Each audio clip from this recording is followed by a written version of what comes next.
Wondering how the recent MasterCard ban will impact you? Can't figure out what to do next if you're a MasterCard or American Express or Diners Club card user? There's no need to worry. We have the answers to these pressing questions. Recently, Visa reportedly decided to comply with the Reserve Bank of India's data localization norms. As such, it became one of the first global financial services companies to do so. With this move, the California-based payment gateway company will be able to garner a larger market share in India. An unnamed banking industry source told a financial paper that Visa could continue onboarding customers and working with Indian players to issue debit and credit cards. This development comes at a time when its rivals have been barred from taking on new users. The RBI has restricted MasterCard from onboarding new customers across all its card products since 22nd July 2021. The RBI had earlier restricted both American Express Bank and Diners Club International. This has left only Visa Inc. and RuPay as payment providers that are not under restrictions currently. So, let us understand what will be the impact of the Indian government's insistence that data belonging to Indian card users be stored locally. One impact will be on the process of surveillance. Say if there is misuse of cards for some illegal purposes and the Indian government wants to examine that transaction, then first it has to make a request to the company, which in turn has to ask the government of the country for where the data is stored for permission. All this can take time. On the other hand, if the data is stored locally, the entire process becomes much faster and easier. There are also implications for privacy.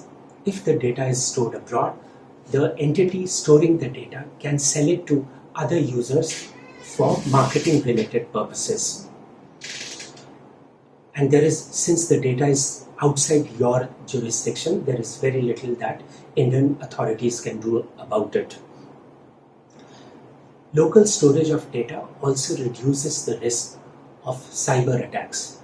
If the data is stored centrally at one place, then one successful hack happens and the entire data is lost. On the other hand, if the data is distributed across many countries, then even if a successful attack happens at one location, the rest of the data is still protected.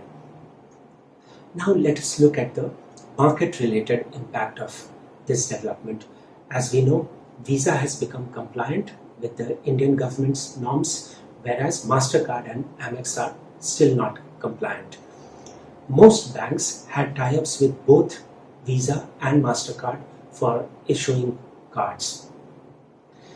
But some of them, like Yes Bank, RBL, etc., had tie-ups only with MasterCard. Since then, they have struck new partnership agreements with Visa as well.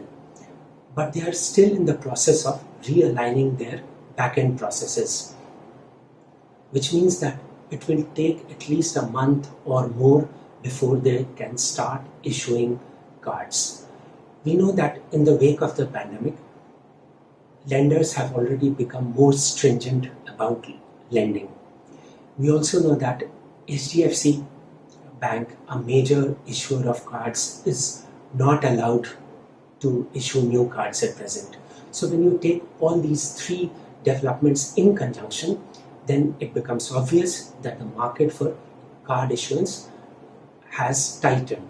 If you are a new user looking for a card, you may find it slightly difficult at this juncture to get a new card. Nomura has issued a research note that illustrates how various lenders will be impacted by these developments. Among credit card issuers, RBL Bank, Yes Bank and Bajaj Finserv Lending are the most impacted. This is because their entire card schemes are allied with MasterCard. HDFC Bank has 60% of its card schemes tied to MasterCard, Amex and Diners. Meanwhile, for Axis and ICICI, this is about 35 to 36%. HDFC Bank is already restricted from issuing new cards and hence is not incrementally impacted. On the other hand, Kotak's card portfolio is entirely allied to Visa and hence won't face any issues. We look at how MasterCard and American Express card users might be impacted. Existing users of cards based on MasterCard and Amex platforms need not worry. They can continue to use these cards, and let us hope that these two entities will also become compliant with the Indian government's norms in the future. Any issues, if they arise, will only arise in the long term, so you need not worry about them. You can rest easy about these issues at present. Hopefully, all your questions have been answered now. On a related note, after ordering operational curbs on MasterCard, the RBI reportedly asked lenders to put in place business continuity plans. The central bank also asked for details on their preparedness to regularize the issuance of debit and credit cards on alternative payment platforms. It remains to be seen what changes the latest directive will prompt.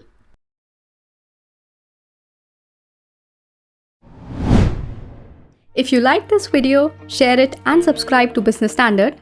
For more news, views and insights, log on to www.business-standard.com. Do also follow us on YouTube, Twitter, Facebook, Instagram, Telegram and LinkedIn.